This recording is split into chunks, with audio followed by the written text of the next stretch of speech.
We pretended it wasn't love. It didn't start with fireworks. There was no dramatic confession.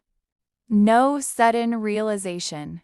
It started with comfort. We were just there for each other. Study sessions that turned into late-night talks. Casual coffee runs that lasted longer than they should have. Long walks where silence didn't feel awkward. We told everyone we were just friends. And maybe we believed it at first. But there were moments when his hand brushed mine and neither of us pulled away quickly enough. Moments when he looked at me a second too long. Moments when the world felt smaller, quieter, when it was just us. We laughed it off. "Don't make it weird," he'd say, smiling. So we didn't. We didn't talk about the way he remembered the smallest details about me. We didn't talk about the way I noticed when his mood shifted before anyone else did. We didn't talk about how natural it felt to lean into each other. Instead, we pretended that staying up until 3 a.m. talking wasn't intimacy. Pretended that jealousy was just protectiveness. Pretended that the tension wasn't there. Everyone else saw it before we did. Or maybe we saw it and we just refused to name it. Because naming it would change everything. If we admitted it was love, then we'd have to risk it. Risk the friendship. Risk the comfort. Risk losing the one person who felt like home. So we chose safety. We chose silence. I remember one night clearly. We were sitting on the couch, too close, knees touching.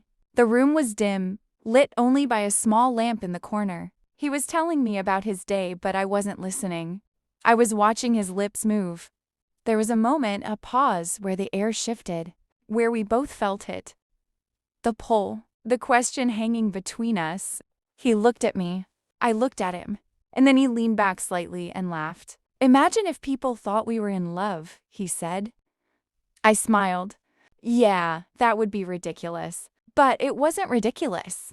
It was terrifying, because we weren't just friends. Not really. Not in the way we pretended to be. We were something in between. Something unnamed. Something fragile. And eventually, life moved forward like it always does. He started seeing someone. I congratulated him, smiled like it didn't sting, told myself I had no right to feel hurt. After all, we were just friends, right? But when he stopped calling as much, when our late-night talks faded, when the space between us became real instead of imagined, that's when I understood. We hadn't protected our friendship. We had slowly lost it. Not because we loved each other, but because we were too afraid to admit we did. Sometimes I wonder what would have happened if we had been brave. If one of us had said it out loud. Maybe it would have fallen apart. Or maybe it would have been the greatest love story we never gave ourselves the chance to live. We pretended it wasn't love. And in the end, that pretending cost us everything.